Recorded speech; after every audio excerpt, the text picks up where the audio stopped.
on a de l'impact sur quelque chose, quand on a de l'influence sur quelque chose, ça veut dire simplement que nous avons la même mise sur une personne. Influencer, c'est emmener une personne à être un modèle pour les autres.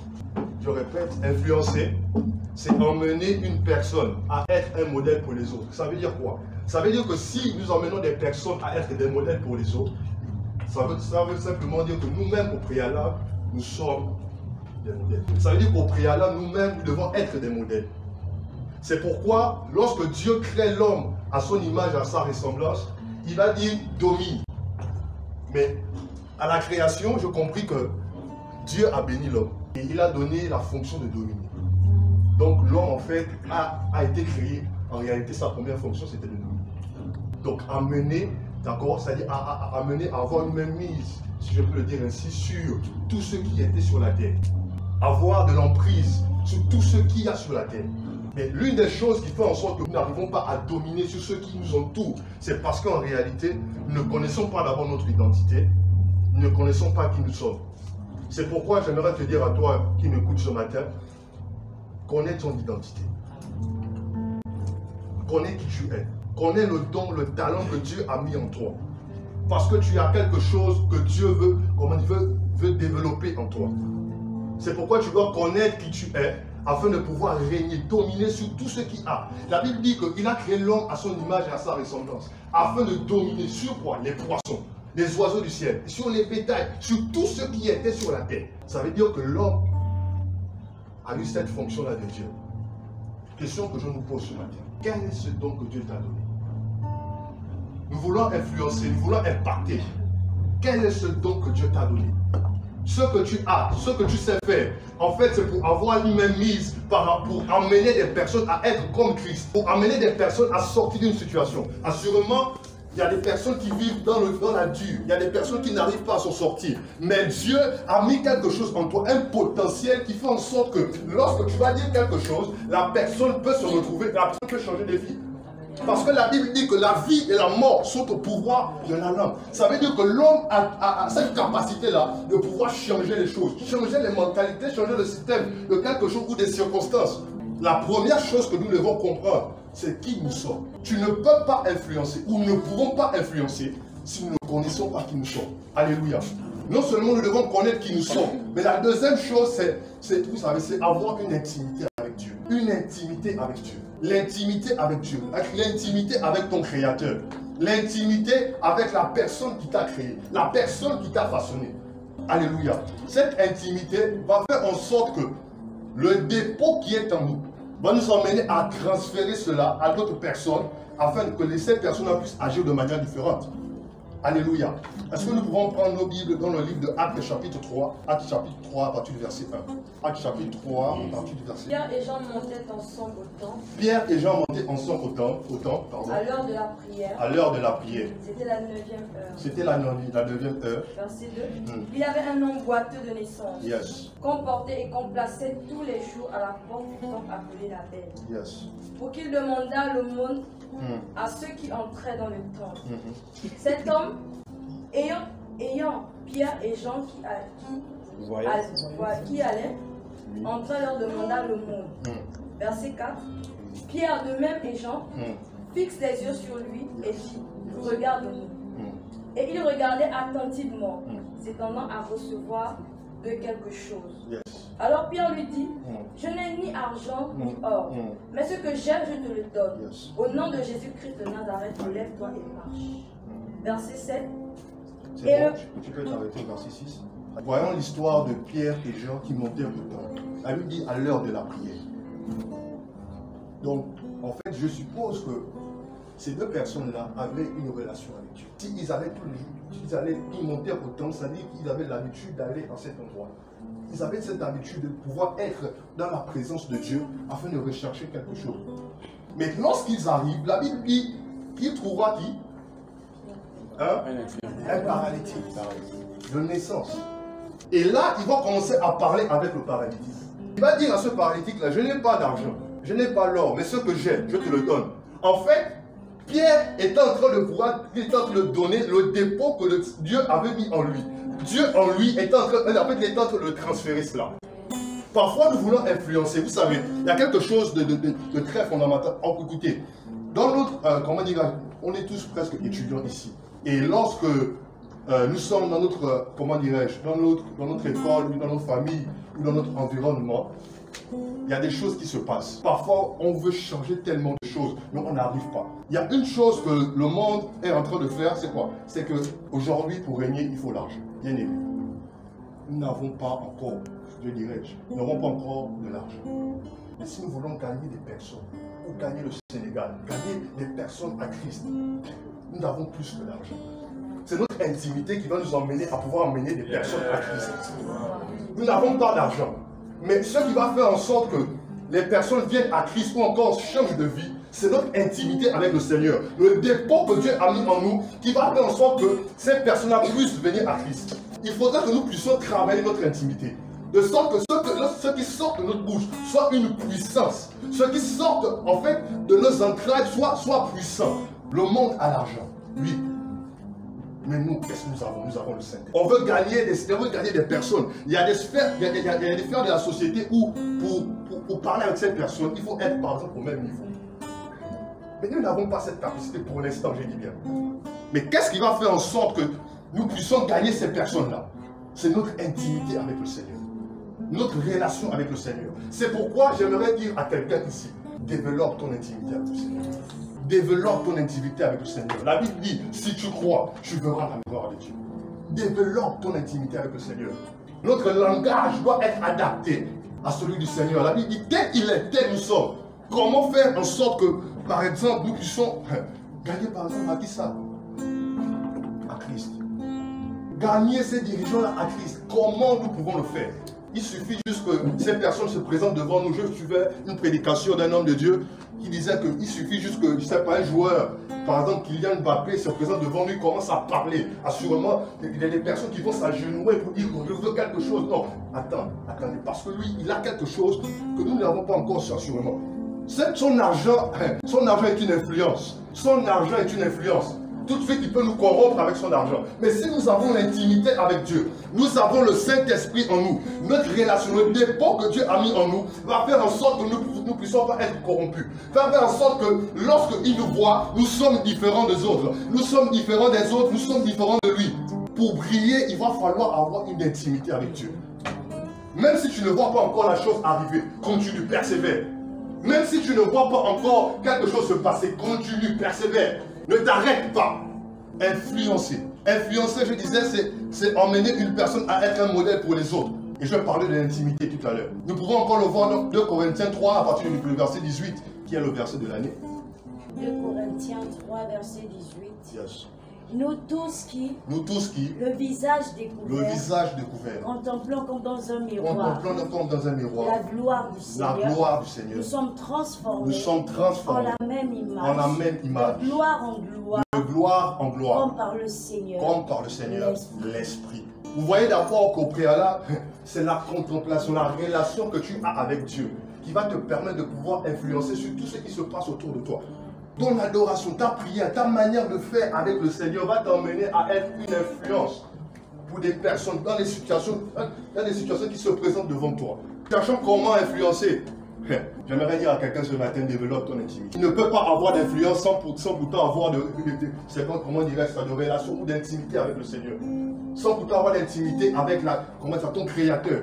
Impossible. La deuxième chose, c'est l'environnement. Qu'est-ce que l'environnement? Ben, l'environnement est la sphère qui nous entoure. Je disais ça tout à l'heure.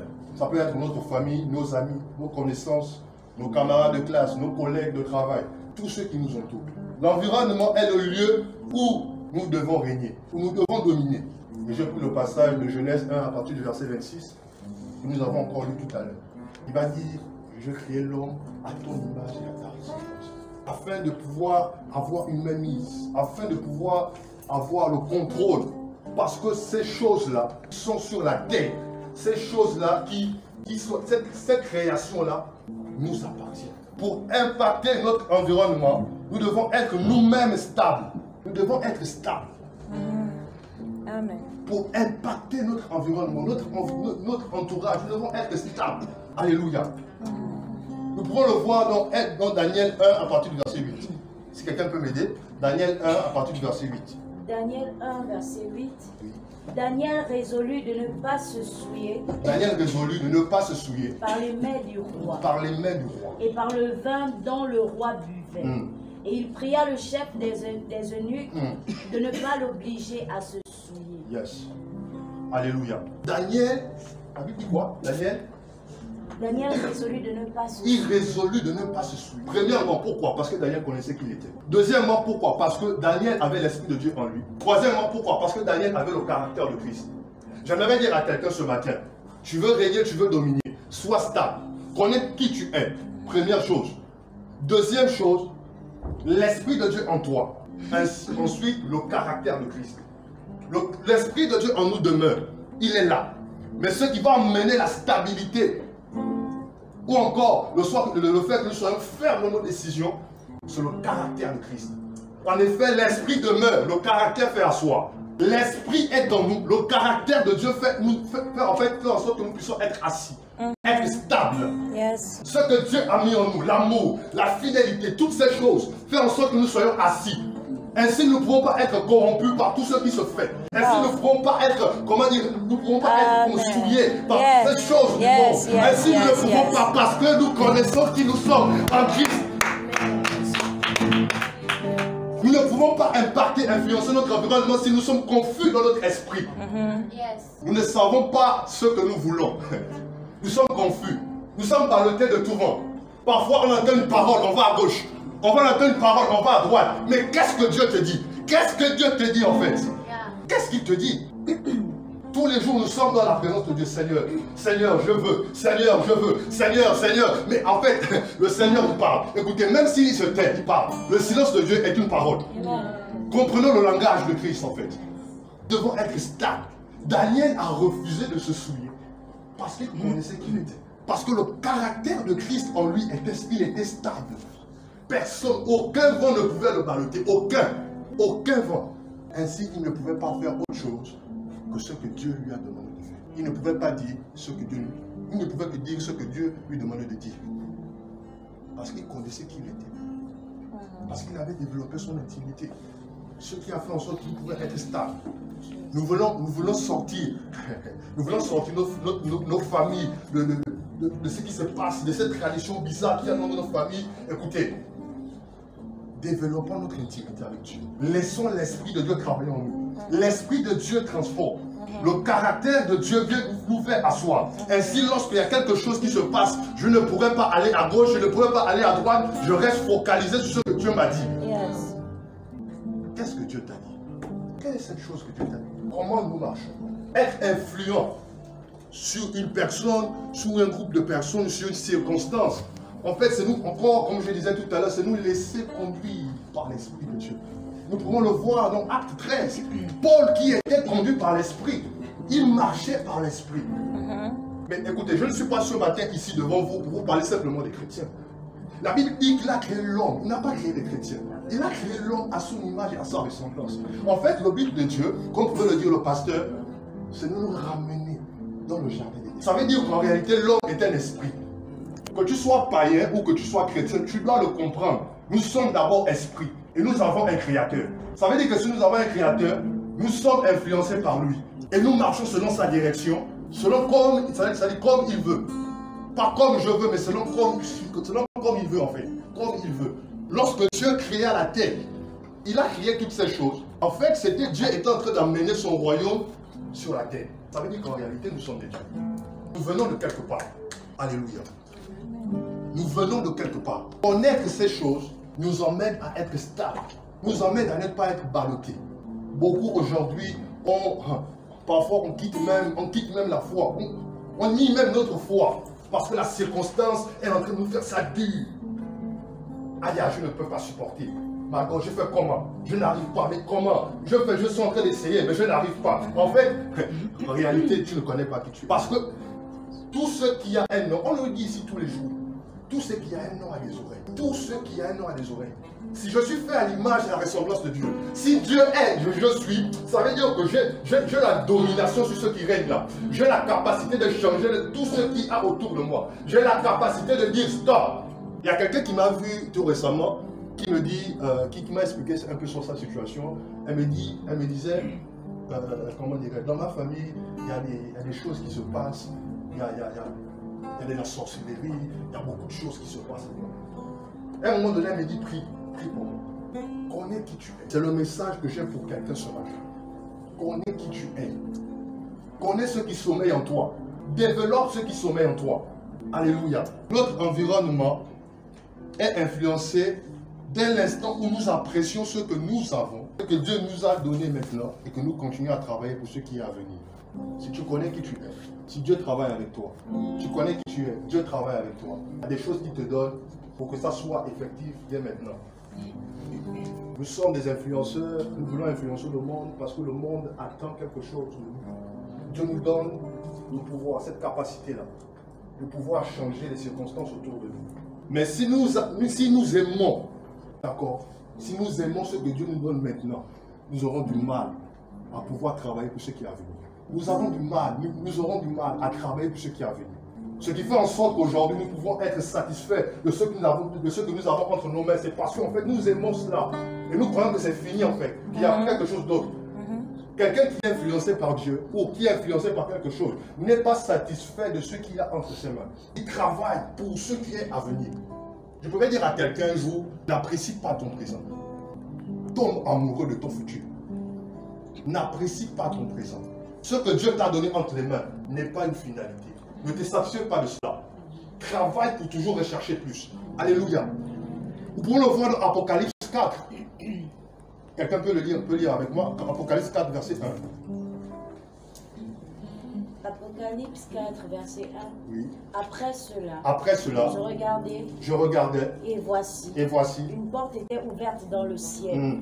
La première voix que j'avais entendue, comme le son d'une trompette, et qui me parlait, dit, monte ici et je te ferai voir ce qui doit arriver dans la suite. Alléluia. C'est l'Esprit qui dit à Jean, monte ici, je te ferai voir. Et quand nous allons retourner dans l'Apocalypse 3, nous pourrons revoir l'histoire. Il voyait tellement de choses. Ensuite, l'Esprit me montre ici.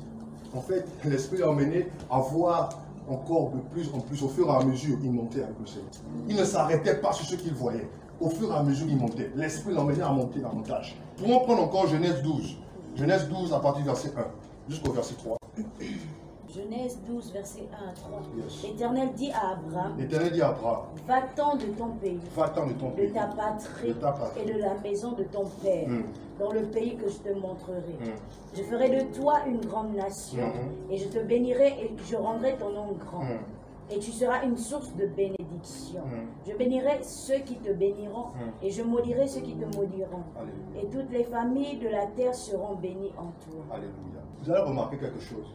Est-ce que tu peux reprendre le verset 1? L'Éternel dit à Abraham, va-t'en de ton pays, de ta patrie, et de la maison de ton père, dans le pays que je te montrerai. Verset 2. Je ferai de toi. C'est quel temps? Je ferai. Ensuite. Je ferai de toi une grande nation. Je te bénirai. Je te bénirai. Quel temps? Allons-y. Je rendrai ton nom grand. Et tu seras une source de bénédiction. Et tu seras une source de bénédiction.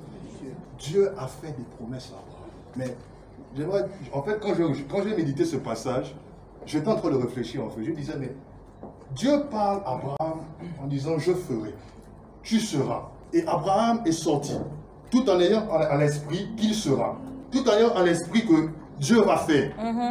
Donc il était en train de sortir, bien qu'il est sorti avec Lot, avec des choses que Dieu n'a pas demandé à lui de sortir, mais il est sorti quand même. Il est quand même sorti. En fait, j'ai compris que Abraham était en train de marcher, il est en train de faire ce que Dieu est en train de lui dire de faire maintenant. Mais au fur et à mesure qu'il marchait, et quand il s'est séparé de Lot, Dieu lui a donné.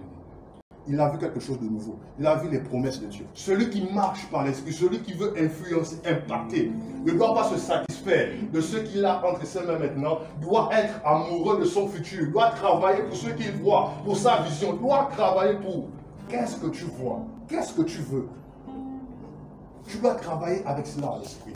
Tu dois travailler en ayant à l'esprit que Dieu fera quelque chose. tu vas travailler avec un esprit que même si je n'ai encore rien aujourd'hui, Dieu va faire quelque chose. Il fera de moi, il fera de moi quelque chose, en fait, quelqu'un de grand. Il fera des choses extraordinaires. Ne pas me lamenter sur ce que je vis maintenant, ne pas me lamenter sur ce que je vois maintenant, malgré ce que je vois, parce que malgré ce qui se passe, je dois continuer toujours à travailler pour Dieu.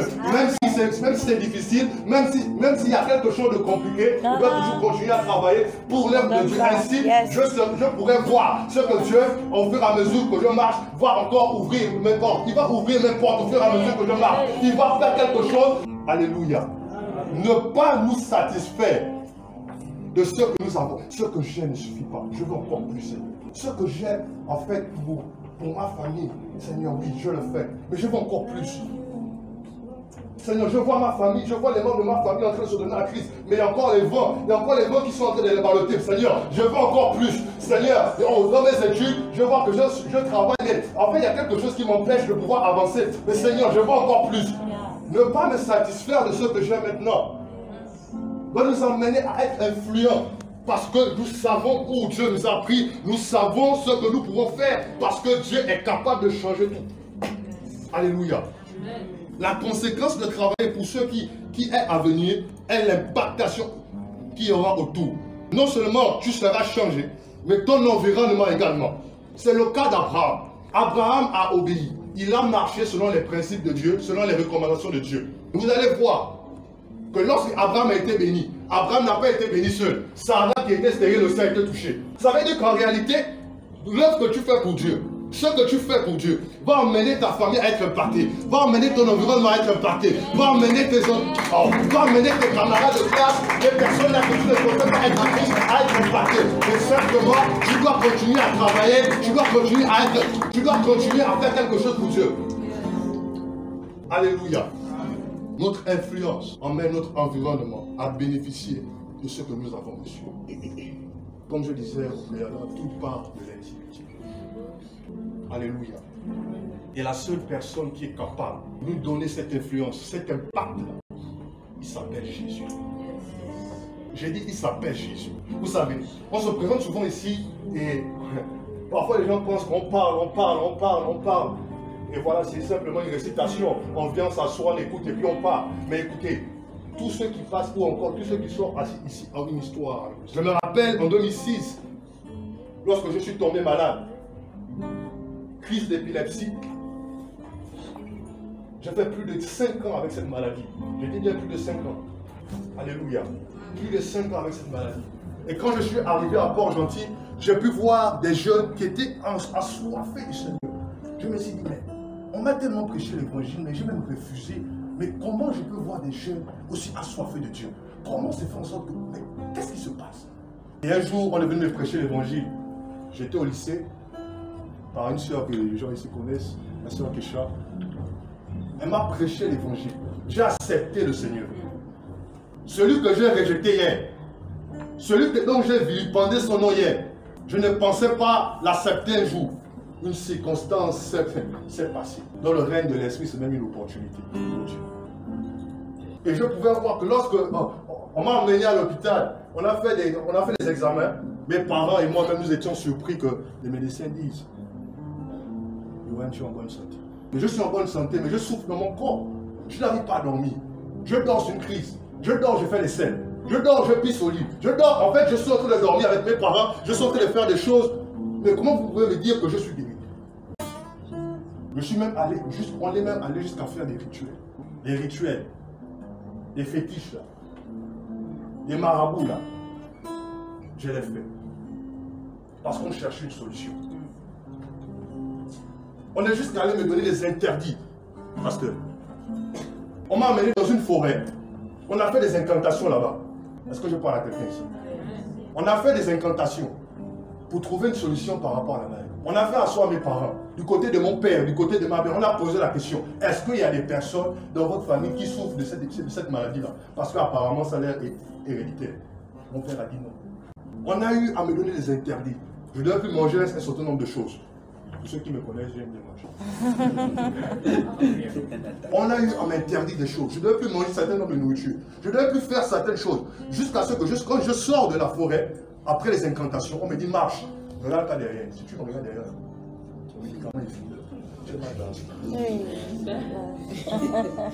Je vous assure que dans mon cœur, il y avait un combat. Regarde. Regarde. Après, à un moment donné, j'ai eu à me retourner en fait. Parce que je tiens à préciser qu'en 2006, j'ai tombé malade. 2013-2014, j'accepte le Seigneur. Et durant ce temps-là, je n'étais pas encore assis. J'étais encore dans la maladie, régnait encore en moi. Et après ces incantations-là, le combat qu'il y avait, les amis, regarde pas. À un moment donné, je me suis retourné, j'ai dit non, trop c'est trop, je regarde quand même. Il n'y a pas de trop ça, non, ne regarde pas, il y a quoi? Il y a quoi que depuis on me dit ça, non, ne regarde pas. Je me suis retourné. Et quand je suis rentré à la maison, j'ai commencé à prier le Dieu dont on m'avait prêché. J'ai dit au Seigneur, c'est Dieu, je suis fatigué de pouvoir dormir, de ne pas savoir si je dormais. Je suis fatigué de dormir et faire des scènes. Les petits frères sont de faire ça. Je suis fatigué de faire des scènes en train de pisser au lit, devant des gens en fait. La personne qui a de l'impact. C'est-à-dire que le nom de Jésus, je vous dis la vérité, ce n'est pas une histoire à dormir debout, pardon. C'est quelque chose que j'ai expérimenté. Le nom de Jésus, j'ai expérimenté le Dieu qu'on appelle El Rapha. Le Dieu qui guérit. C'est pourquoi, amis, le nom de Jésus, quand on nous parle du nom de Jésus, cherchez à comprendre. C'est un nom, la Bible dit, quand on prononce son nom, il a le nom au-dessus de tous les noms. La personne qui est capable de changer ta situation, changer ce que tu vis, il s'appelle Jésus-Christ de Nazareth. Amen. Quelqu'un pouvait dire c'est l'influenceur des influenceurs. Vraiment. Quand il t'impacte, ta vie change.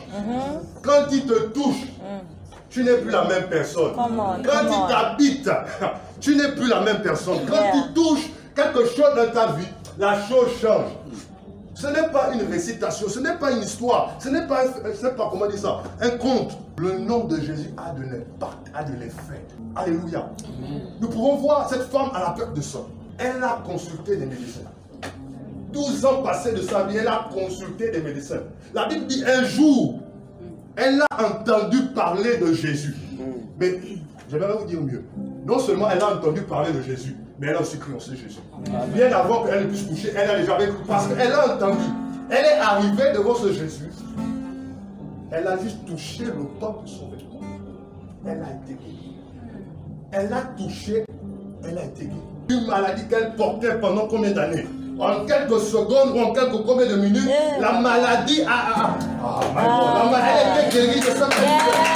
Le nom de Jésus est le nom au-dessus de tous les noms. Il est le nom qui peut influencer ta vie, qui influence ta sphère, qui influence ta famille, qui influence le nom de Jésus.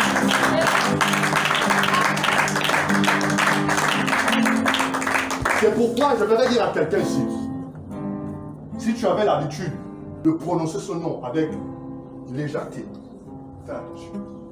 Parce que c'est-à-dire le fait que tu prononces ce nom-là, quand tu prononces le nom de Jésus, fais attention.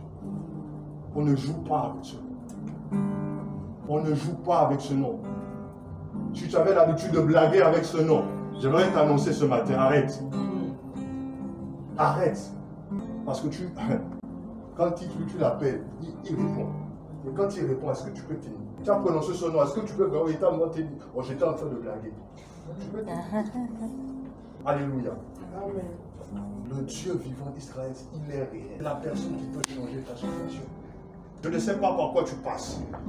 Peut-être que je ne sais pas. En fait, je ne sais pas. Chacun d'entre nous ici, nous sommes conscients de ce que nous vivons au quotidien. Nous sommes conscients de ce qui est vrai pour nous. Je te dis, essaye Jésus. Pour toi qui n'as pas toujours cru, je te dis, essaye Jésus. La Bible dit, informe-moi et je te répondrai. Il se laisse trouver. Je dis, il se laisse trouver par celui qui cherche. Je disais encore tantôt au préalable que même s'il ne te répond pas, son silence est un langage. Ce qui nous tue souvent, c'est notre langage. Ce qui fait en sorte que nous ne puissions pas avoir une mainmise ou un impact par rapport à ce qui se passe autour de nous. C'est notre langage aussi. Cette femme-là, qui est en train de souffrir, elle a eu un langage différent. Elle a eu un langage différent. Quel est ton langage? Tu veux impacter, non? Tu veux influencer. la famille, tu veux que ta famille prospère, tu veux que tes finances prospèrent, tu veux que quelque chose se passe, tu veux devenir grand, tu veux faire des études, tu veux devenir je ne sais pas quoi. Quel est ton langage? J'aimerais dire à quelqu'un que ce que tu crois, c'est ce qui t'influence. Si tu crois à cette réalité de la vie, à cette réalité-là, cette réalité aura de l'impact, aura de la même mise sur toi.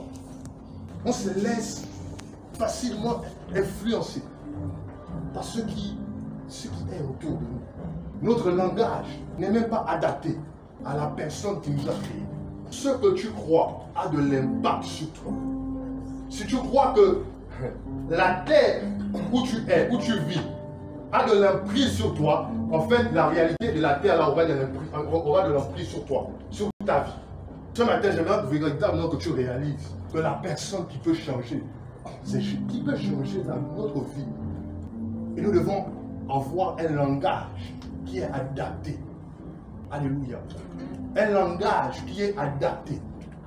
Mais non seulement nous devons avoir ce langage qui est adapté à Jésus, mais cela va faire en sorte que nous puissions avoir une crainte de lui. Malachie va dire que le Fils honore son Père. Le serviteur craint son maître.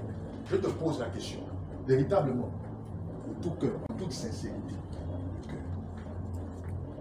J'aimerais que tu puisses te poser la question à toi.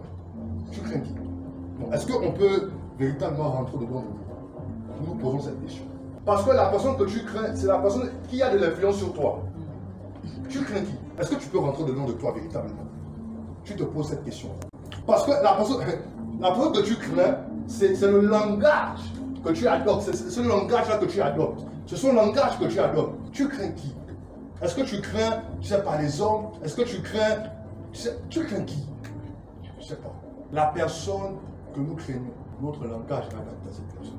Vous allez voir dans les familles, lorsque le parent dit hey, tu ne sors pas, tu ne fais pas, je sais pas, tu ne sors pas à une heure, tu ne fais pas ceci, tu ne fais pas cela. Automatiquement, nous ne mettons pas.